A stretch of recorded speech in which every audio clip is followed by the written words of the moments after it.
சினிமாவை பூர்வீகமாக கொண்டவர் நடிகை லக்ஷ்மி மேனன். இவர் சுந்தரபாண்டியன் படம் மூலம் தமிழ் சினிமாவில் அறிமுகமானார். இதனைத் தொடர்ந்து கும்கி, குட்டிப்புலி, பாண்டிய நாடு, நான் சிகப்பு மனிதன், கொம்பன், ஜிகர்தண்டா, வேதாளம் உள்ளிட்ட படங்களில் நடித்து தமிழ் சினிமாவில் தனக்கென தனி இடத்தை பிடித்தார்.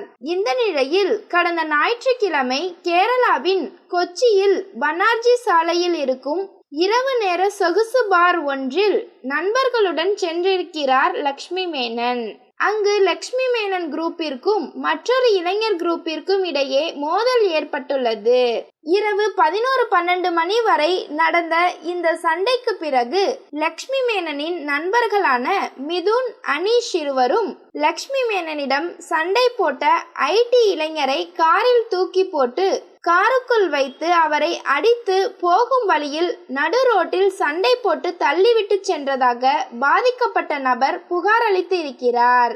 இந்த புகாரின் அடிப்படையில் ஐடியில் வேலை பார்க்கும் இளைஞரை தாக்கியதாக லக்ஷ்மி மேனன், மிதுன், அனீஸ் உள்ளிட்டோர் மீது வழக்கு பதிவு செய்யப்பட்டிருக்கிறது. இதில் மிதுன், அனீஷ் இருவரும் கைது செய்யப்பட்டு விசாரிக்கப்பட்டு வருகின்றனர். இவ்வழக்கில் சம்பந்தப்பட்டிருக்கும் லக்ஷ்மி மேனன் தலைமறைவாக இருப்பதாக கூறப்படுகிறது. காவல்துறையினர் லக்ஷ்மி மேனனை தேடும் பணியில் ஈடுபட்டு வருகின்றனர். நீண்ட நாட்கள் திரையுலகில் காணாமல் இருந்த லக்ஷ்மி மேனன் இப்போது சர்ச்சைகளில் சிக்கி தலைமறைவாக இருப்பது திரையுலகில் பேசுபொருளாகி வருகிறது.